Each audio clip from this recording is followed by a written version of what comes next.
Hello everyone, welcome back. Today I'm going to cover about the second part of surveying. As I said in my last video for surveying that I'm going to cover the setup of surveying, then analyzing of the cast and the uses of surveyor.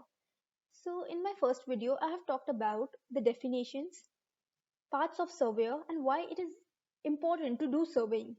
So surveying, it is a step which we do in removal partial dentures.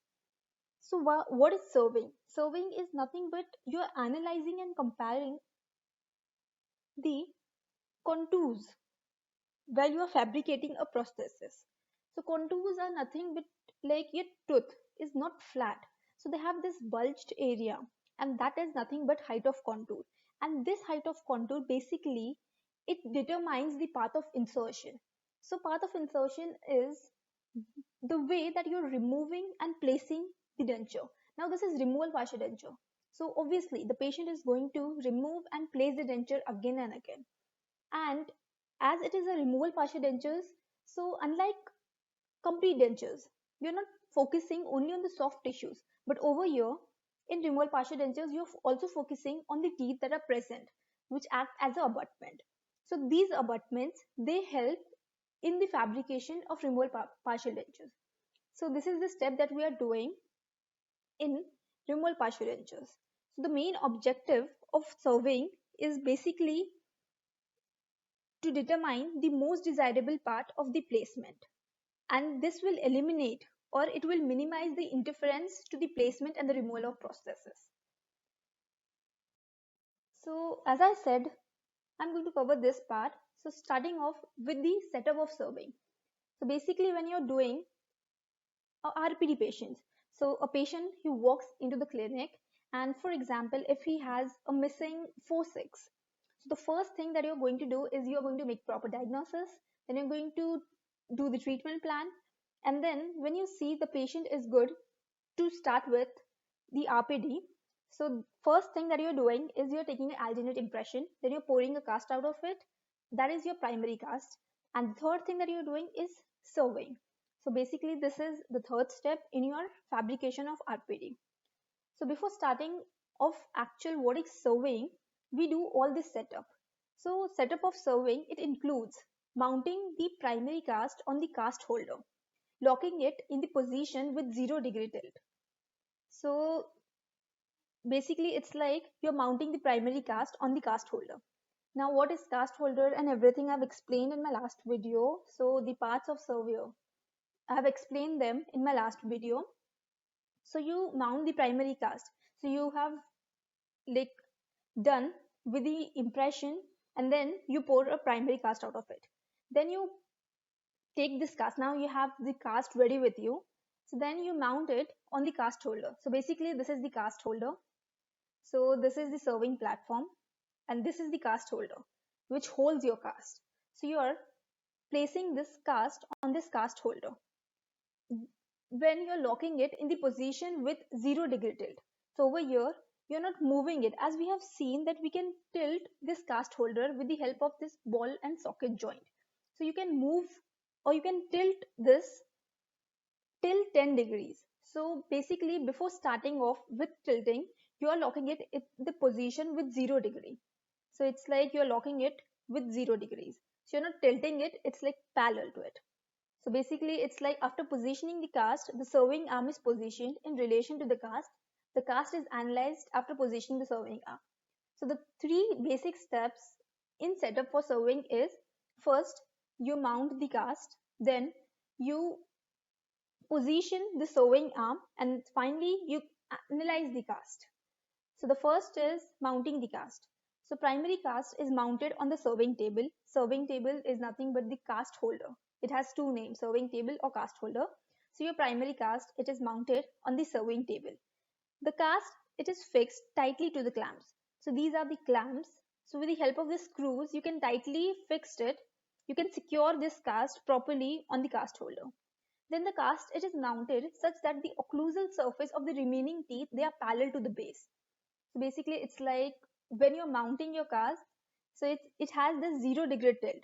So your occlusal surface of the remaining teeth, it is parallel to the base. So this is the base and when you are seeing it is parallel to it. So first you have done the mounting of it.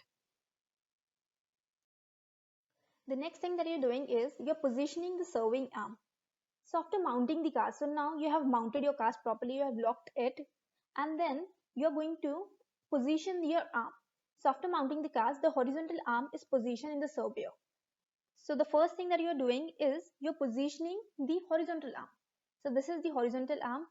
So this is the horizontal arm, this is the vertical arm, and this is the surveying arm. So first thing that you're doing is you're moving and you're positioning this horizontal arm first.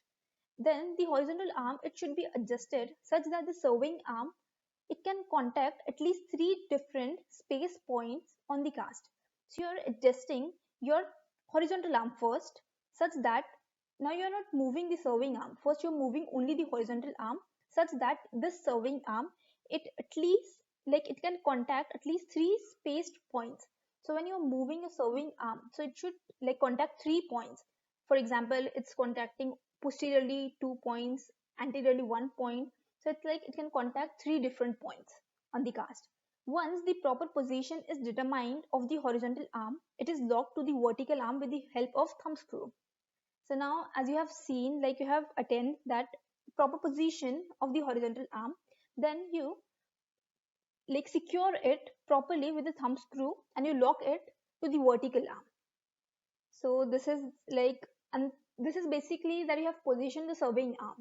In short, it's you have positioned your horizontal arm, which in turn is positioning the surveying arm. So once you have attained that, now in the knee surveyor, the surveying arm, it should be adjusted and locked such that it can contact at least 3 different points on the cast from a horizontal plane. The horizontal arm, it cannot be vertically adjusted in the nail surveyor.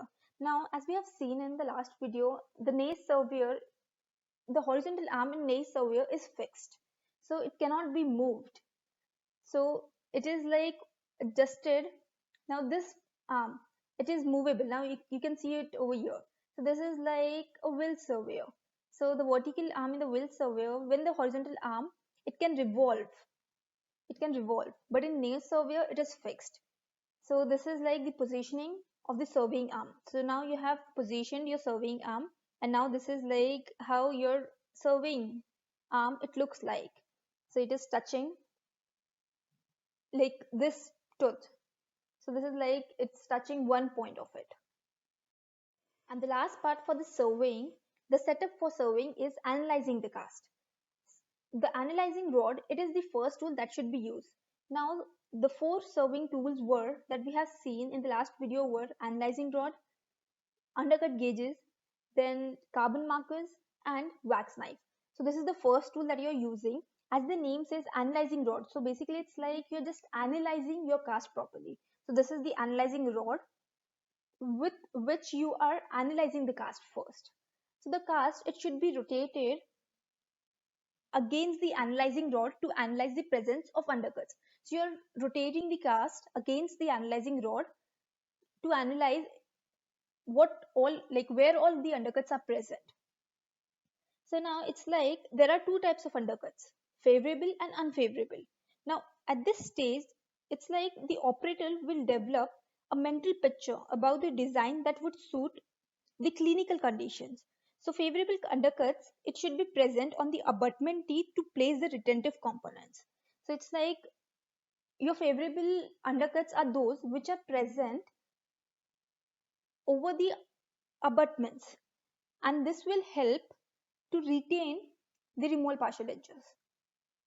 And unfavorable undercuts are nothing but the soft tissue undercuts, or if there are any bony undercuts, and they should be eliminated. You cannot fabricate a RPD into this soft tissue or bony undercuts because there's this risk of breakage of the removal partial edges.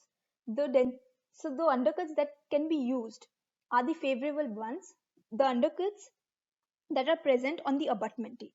If the favorable undercuts, they are absent during analyzing, so for example, if there are no undercuts present, the favorable ones, so the undercuts which are present on the abutments, if they are absent during analyzing, so the undercut favorable to that path of insertion, it can be created. So the favorable undercuts, it can be created by preparing crowns over the abutment teeth. So it's like the procedure that I'm going to cover later through the uses of surveyors. Then the next part is like the soft tissue undercuts, it should be revealed during analyzing, it should be removed. So these are the unfavorable ones. So you should need to remove those undercuts. So it's like if, and this soft tissue undercuts, it is removed during the pre-prosthetic mouth preparations. So there are these pre-prosthetic surgeries that you do and you're removing the soft tissue undercut at that time. Now, if there is a deep unilateral undercut, cast is tilted so that the prosthesis can be placed using a different path of insertion. Now, for example, it's like if there's a unilateral soft tissue undercut, if there is a deep unilateral soft tissue undercut, at that time, what you can do is you can tilt the cast. So it's like you're tilting your cast. So as we have seen, we can tilt this cast holder basically with the help of a ball and socket joint.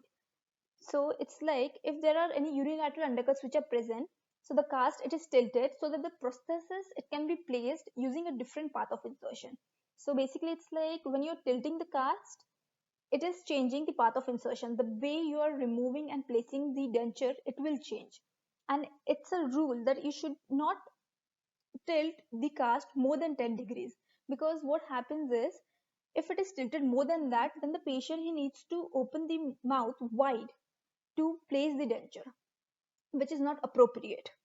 So it's like there are different ways in which you can tilt the cast. So it's like this one is anterior, when you're anteriorly tilting the cast. So it's the anterior tilt, posterior tilt over here. Then if you're tilting it towards the right side or left side, so that is the right and left tilt. And if the operator, if he decides to tilt the cast, the serving table, it is slowly tilted with the help of thumb screw. So there's this thumb screw and he can tilt it with this till the undercut, it vanishes when we are viewing it from the above. So it's like this.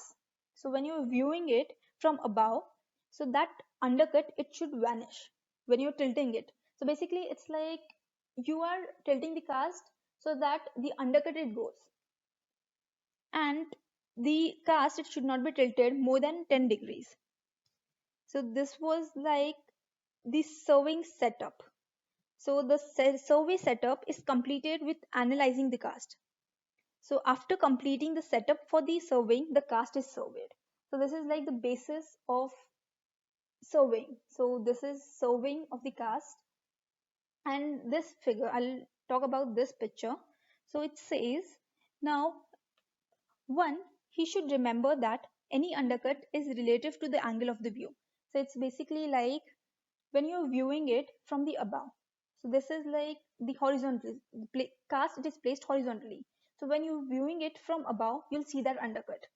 But now when you're changing the angulation of it, when you're tilting it, and then again you are viewing it from the above, then obviously you cannot see that undercut. So it's like one should remember that any undercut is relative to the angle of view. Here we notice a soft tissue undercut when viewed vertically over here. The same undercut, it is eliminated with a different angle. So this is basically the tilting of cast. So that undercut, it becomes invisible. It gets eliminated when you're tilting it, so that you can have a proper path of insertion and you can fabricate a good removal partial denture. So this was the setup of Surveyor. And the last is these uses of Surveyor. So these are like the 11 uses of Surveyor. And now I'm not going to cover this use of Surveyor in this particular video, because if I do that, then this video will become too long.